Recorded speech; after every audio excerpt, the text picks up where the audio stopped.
आपकी खुशी में, आपके गम में, आपकी आंसुओं में, आपकी मुस्कुराहटों में, आपके आज में, आपके कल में, आपके साथ होगी एक कहानी और मैं। नमस्कार दोस्तों, आप सभी का स्वागत है मेरे चैनल कथा सागर में। दोस्तों, आज मैं आप सब लोगों के लिए शिवम यादव जी द्वारा लिखी हुई एक कहानी लेकर आ रही हूँ। ये कहानी उन्होंने मुंशी प्रेमचंद जी द्वारा लिखी गई कहानी गुल्ली डंडा के आगे की कहानी बताई है। आशा करती हूँ जिस प्रकार आप लोगों ने गुल्ली डंडा को पसंद किया, उसी प्रकार इसके आगे की कहानी जो शिवम यादव जी ने लिखी है उसे भी पसंद ज़रूर करेंगे। जो कहानी गिल्ली डंडा थी वो दो दोस्तों की कहानी है। एक दोस्त उनमें से अमीर था, एक गरीब। और अमीर वो ऐसे हो जाता है कि वो पढ़ लिख कर एक इंजीनियर बन जाता है और उसके बाद में अच्छी नौकरी प्राप्त कर लेता है।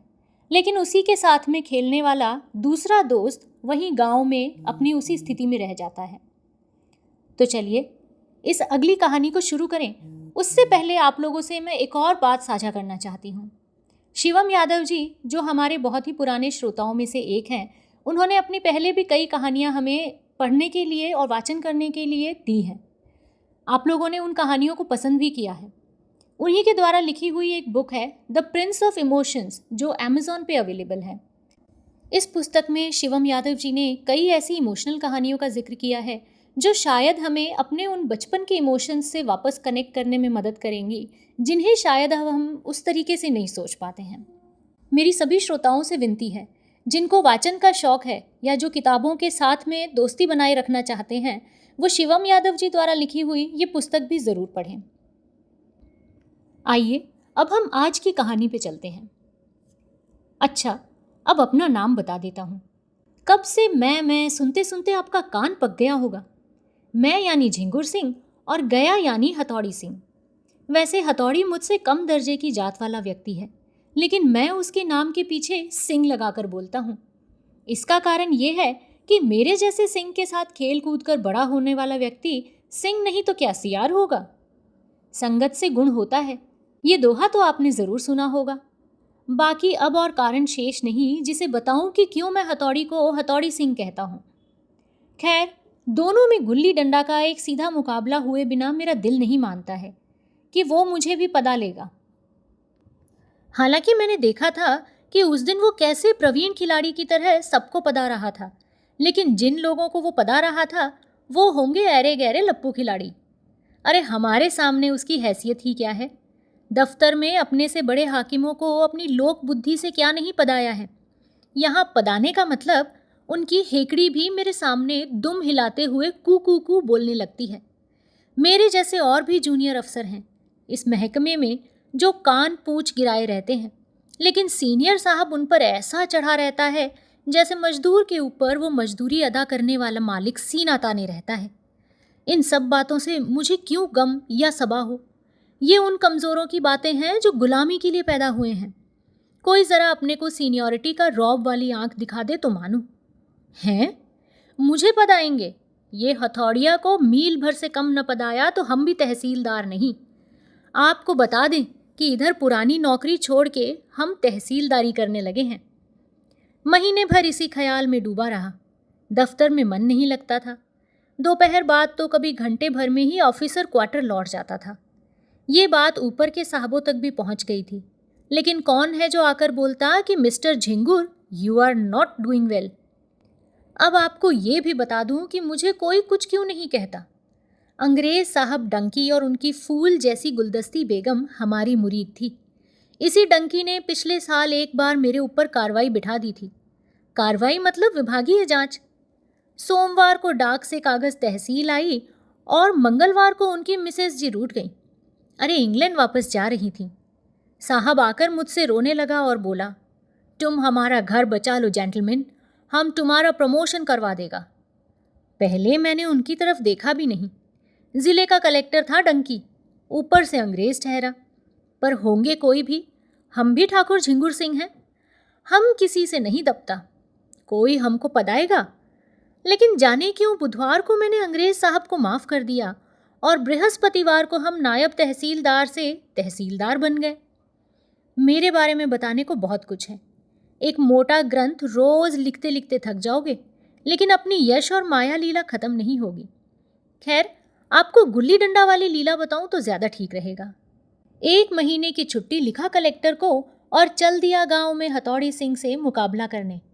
गांव में पहुंचा तो शाम होने को थी। पथरू अहिर और उसका दधीच हड्डी वाला बाप भैंस चरा रहे थे। चूंकि शाम हो गई थी, इसलिए उनके मवेशी लोग अब वापस मांद की तरफ हाँकना शुरू हो गए थे। दूर से ही बोला, काका प्रणाम। काका बोले, अरे प्रणाम बचवा प्रणाम, का कुछ काम आन पड़ा है? लगता है इस बार बड़े जल्दी वापस गांव लौट आए। खैर, आप तो खुद हाकिम हो, जब मन हो तब आओ और जब मन करे चले जाओ। लेकिन लाला, अंग्रेज लोग नहीं बोलता कुछ तुम्हें? मैंने शान चढ़ाते हुए कहा, बोलेगा क्या खाक हमको? ऐसे समझो काका कि वायसराय साहब के बाद हिंदुस्तान में अपनी ही चलती है। काका, बड़ा ठीक बात है बाबू, बहुत ठीक बात है। कहीं हमरे पथरू को भी काम धंधा पर लगवा दो, दिन रात कार्तिक का कुक्कुर बना डोल रहा है। वो तो दिख ही रहा है कि ये लड़का कुछ ज्यादा ही अपना नुकसान कर रहा है। देखो कैसे झुरा गया है। थोड़ा अच्छी बात मन में सोचा करो, नहीं तो ये बड़ी खराब बीमारी है लड़के। पथरू मारे लाज के कुछ बोल नहीं रहा था। बाप के सामने ऐसी बेइज्जती की तकलीफ उसके माथे पर दिख रही थी। मैंने सोचा कहीं मुझे मन ही मन गाली तो नहीं दे रहा है। उसके मन का वही जाने। हथौड़ी सिंह कहाँ है? मैंने रौब से कहा। पथरू ने भी जवाब रौब से दिया, होगा कहीं, हमसे क्या मतलब। मैंने फिर पूछा, तुम्हें नहीं पता? पथरू, क्या हम उसका ठेका लिया हूं? होगा कहीं, जाकर देख क्यों नहीं लेते खुद ही। मैंने जब देखा कि पथरू ज्यादा नाराज हो रहा है तो लीपते हुए कहा, काका, लड़का आपको बहुत मानता है, बेचारा आपके साथ साथ ही हाथ बटाता है, नहीं तो आजकल के लड़कों को जब देखो गुल्ली डंडा ही मचाने को आतुर रहते हैं।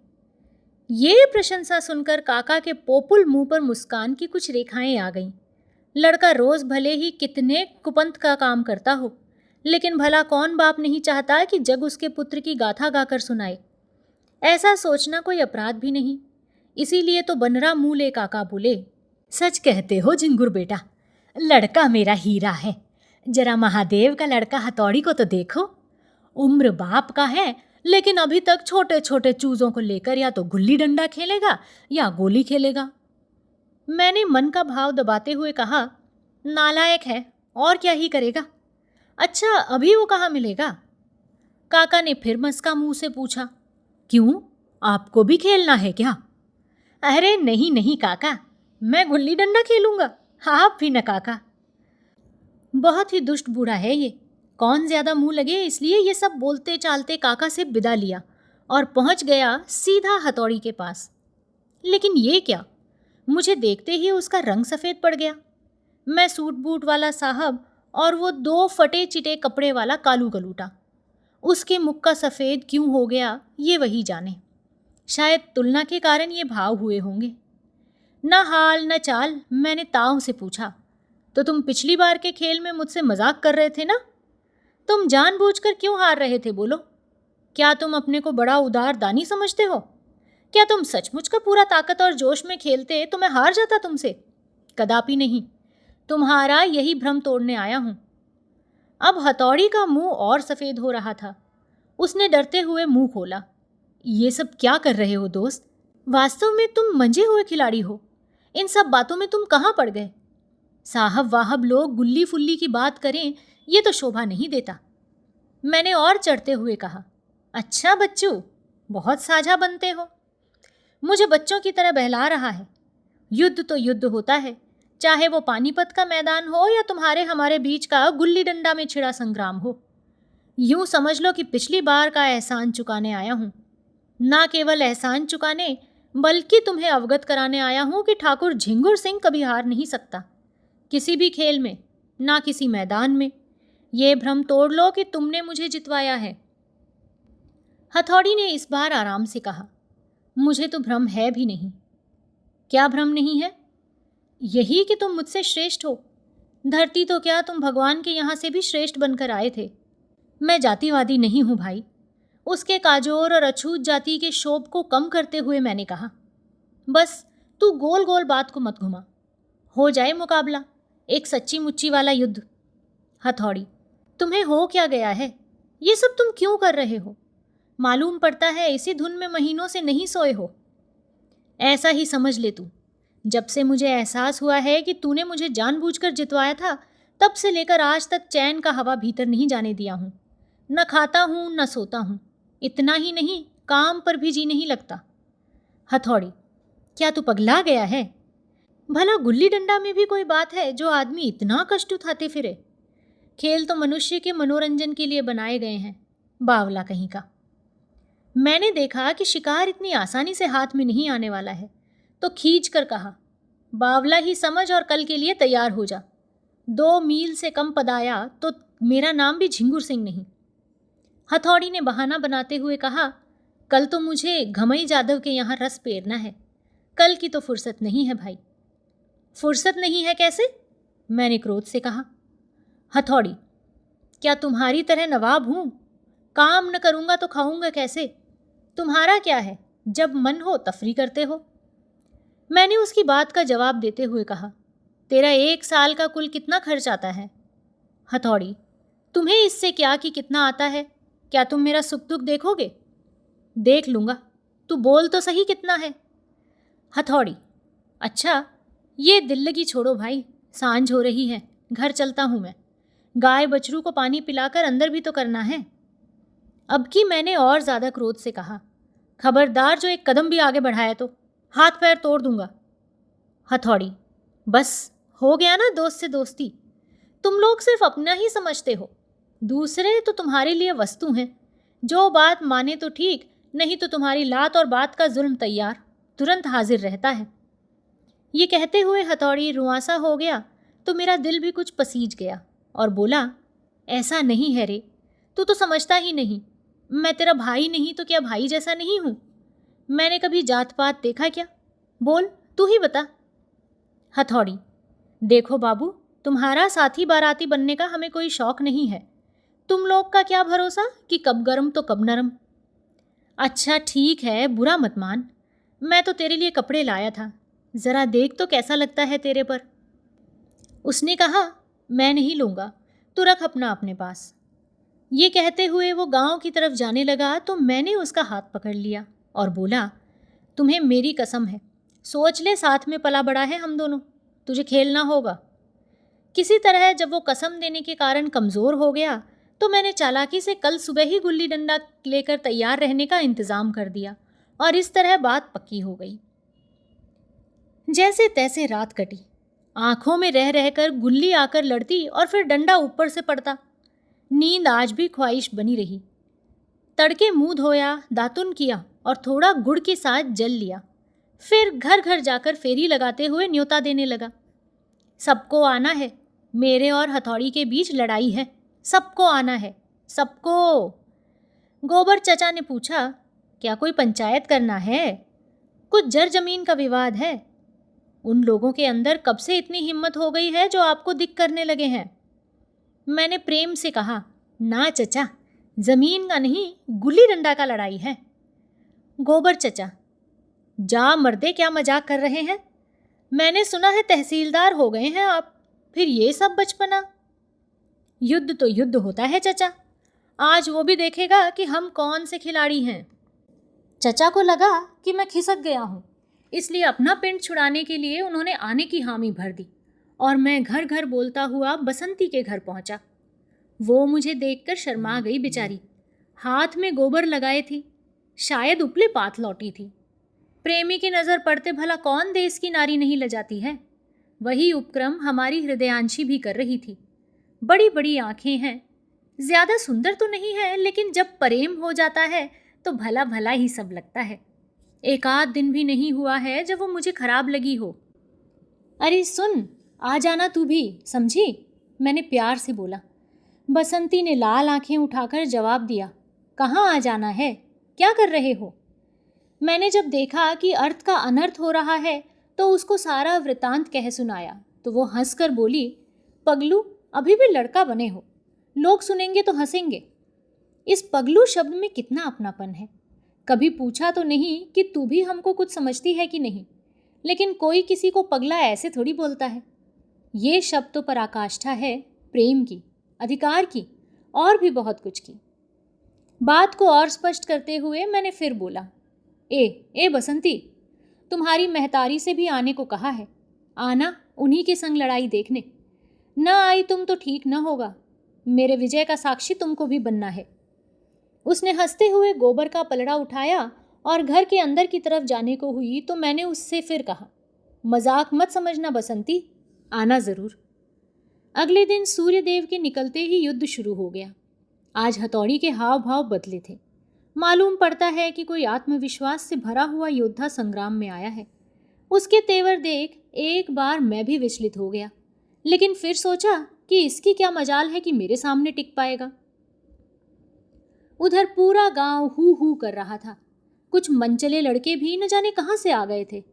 मैंने इनको तो निमंत्रण दिया ही नहीं था। इस देश की सबसे खराब बात यह है कि जिनको ना बुलाओ वो तो सबसे पहले मुंह उठाकर आते हैं। नाऊ को बुलाओ तो कहार अपने आप आ जाता है, डॉक्टर को बुलाओ तो ओझा भी हाजिर रहता है। खैर, अब खेल शुरू होने को था तो कौन इन बिन बुलाए दुष्ट लड़कों को यहाँ से भगाए। हथौड़ी ने मारा एब्बड़ और गुल्ली गई करीब 50 मीटर और दुब्बड़ में 100 मीटर और तिब्बड़ में क्या बताऊं। इधर मेरे एब्बड़ में ही उसने गुल्ली को रोक लिया। हाय, ये क्या हो गया। अभी तो खेल का रंग भी न चढ़ा था और मेरी पदाई शुरू। आज उसकी आंखों में जरा भी रहम न था। अकेले मैं खेलता तो जानबूझकर हार जाता कदाचित हथौड़ी, लेकिन पूरे गांव के सामने हारने का तो उसको कतई विचार भी न था। पहली बार उसने मुझे आधा मील का लक्ष्य दिया। वहां से मैंने खिसियानी बिल्ली की तरह होर बित्ती बित्ती बित्ती बित्ती बित्ती करते हुए आया। कुछ 100 मीटर ही आ पाया और मेरी सांस टूट गई। फिर आगे ले गया और 1 मील तक, फिर वहां से होर बित्ती बित्ती बित्ती बित्ती बित्ती बित्ती बित्ती। मेरी ये दुर्दशा देखकर बसंती के आंखों में आंसू आ गया और वापस गांव को लौट गई। बाकी लोग मजा ले रहे थे और उज्जर लड़के भी साथ में होर बित्ता बित्ती बित्ती बित्ती बित्ती बित्ती बोल रहे थे। दोपहर बाद मुझे मूर्छा आ गई। सब मुझे उठाकर गांव लाए और शाम तक मुझे होश न आया, और जब होश आया तो जी में आया कि अभी जान दे दूं, लेकिन उसमें बड़ा कष्ट और शोभ होता, इसलिए ये बिल्कुल त्यागने योग्य विचार था। गांव में लोग हंस रहे होंगे, ये सोच सोचकर मैं ज़मीन में धंसा जा रहा था। इसलिए रात के अंधेरे में ही अपना बोरिया बिस्तर बांधा और रात में ही गांव से भाग गया। ऑफिसर कमांडिंग क्वार्टर आकर 2 दिन तक सोता रहा। बाहर निकलने से डरता था, मानो हवाओं को भी मेरी बुरी पराजय की खबर हो गई थी।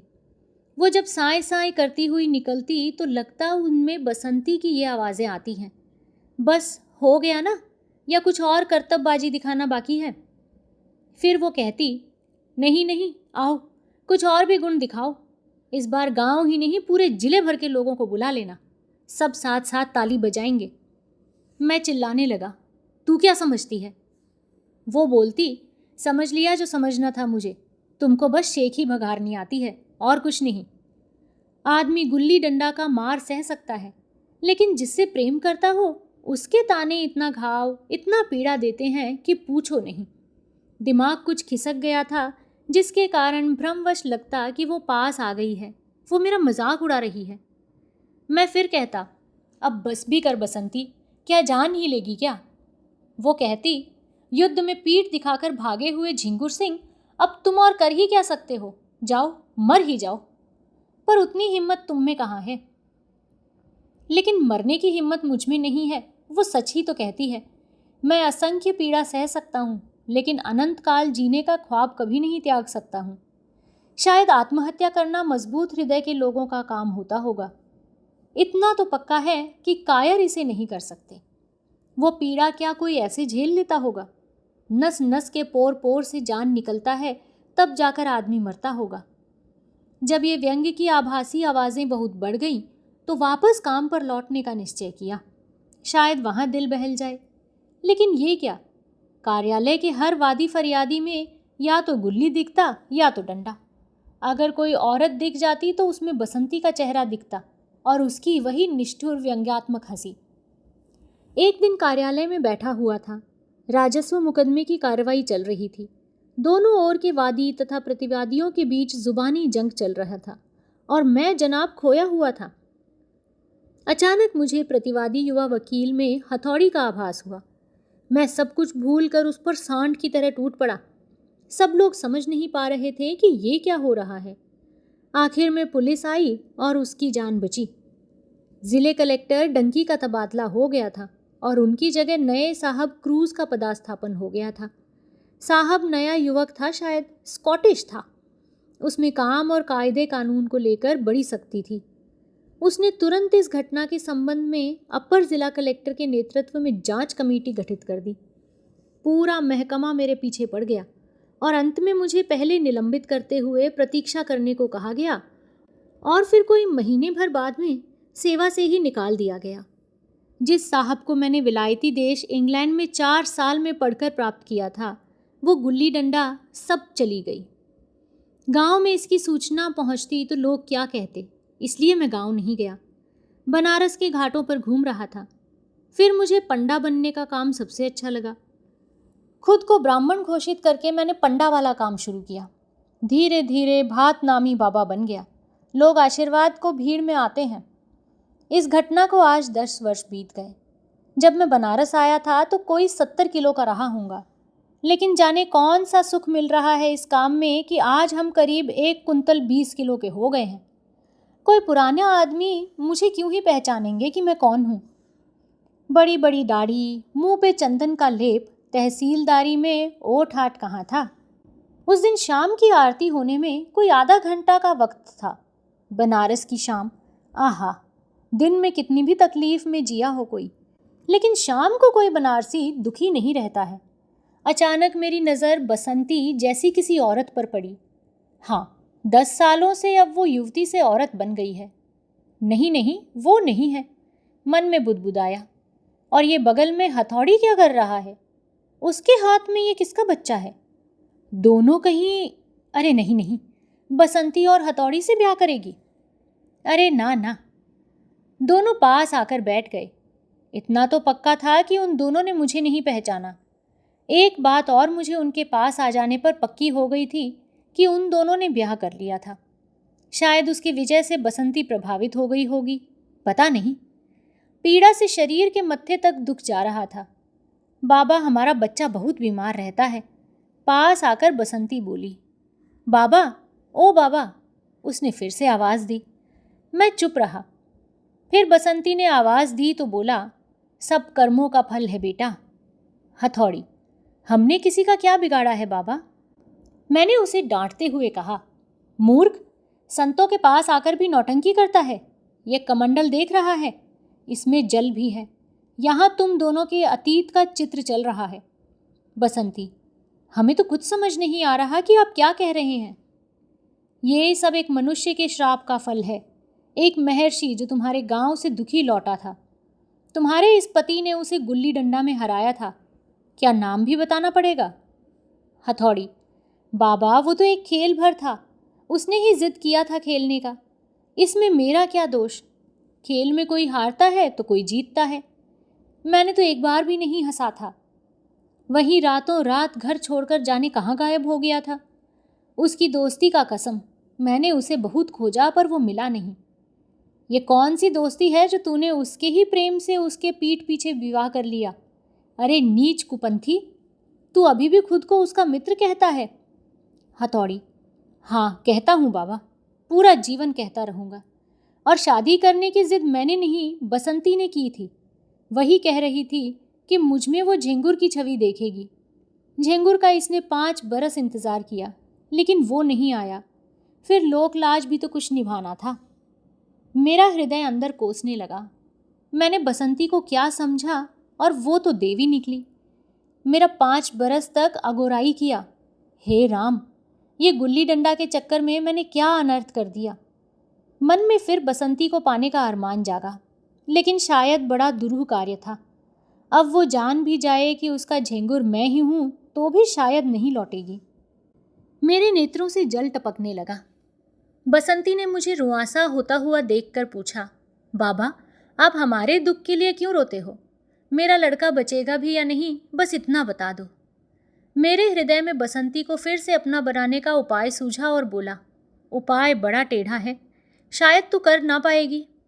हथौड़ी, बाबा, लड़के की जान बचाने के लिए माता पिता क्या नहीं किया करते हैं, आप बस एक बार उपाय तो बताइए। ठीक है, तो सुनो उपाय। पहला ये कि तुम महाशय गंगा की बीच धार में बिना नाव और बिना किसी की सहायता जाओ और वहां का जल लाकर इस बालक को पिला दो। और दूसरा उपाय बाबा? बसंती ने बात पूरा होने के पहले कहा। नहीं, इसका क्या ही बोलूं, मैंने कहा। हथौड़ी, नहीं बाबा, आप बोलिए ना, अपने बच्चे को बचाने के लिए हम कुछ भी कर जाएंगे। उनके बहुत बहुत आग्रह पर मैंने कहा कि यदि इस प्रक्रिया में आपकी मृत्यु हो जाए तो आपकी पत्नी उस झेंगुर से विवाह कर ले, जो कि आज से 10 दिन बाद आपको मगहर नामक जगह पर मिलेगा। बसंती बहुत मना करती रही, लेकिन हथौड़ी नहीं माना और बीच धार का पानी लाने को गंगा में कूद गया। मध्य धारा तक जाते जाते वो जाने कहाँ विलीन हो गया और जाने क्यों मेरे हृदय का दुख भी विलीन हो गया। बसंती रो रही थी, लेकिन मैंने उसको समझाया कि उसे स्वर्ग मिलेगा और ईश्वर से प्रार्थना करना कि वो अगले जन्म में किसी झेंगुर सिंह का दोस्त ना बने, और अगर बने भी तो कभी भी गुल्ली डंडा ना खेले। फिर उसको याद दिलाते हुए बोला कि आज से 10 दिन बाद झेंगुर तुमको मगहर में मिलेगा, उससे विवाह कर लेना, क्योंकि इससे तुम्हारे शिशु को स्वास्थ्य लाभ पहुंचेगा। उसने मुझे सिर नवाया और मैंने उसे मगहर की तरफ प्रस्थान करते हुए देखा। तो दोस्तों, आशा करती हूँ शिवम यादव जी द्वारा लिखी हुई ये कहानी आपको ज़रूर अच्छी लगी होगी। मुझे इस कहानी का वाचन करने में बहुत मज़ा आया और शायद उतना ही मज़ा आपको सुनने में आया हो। अपने विचार इस कहानी के बारे में कमेंट सेक्शन में लिख के ज़रूर बताइएगा। इससे शिवम जी को प्रोत्साहन भी मिलेगा ताकि वो ऐसी अनेकों कहानियाँ लिखकर आप लोगों के लिए लाते रहें। जल्दी ही आपसे फिर से मुलाकात होगी एक नई कहानी के साथ। तब तक के लिए आप अपना और पूरे परिवार का ध्यान रखिए, खुश रहिए और स्वस्थ रहिए। नमस्कार।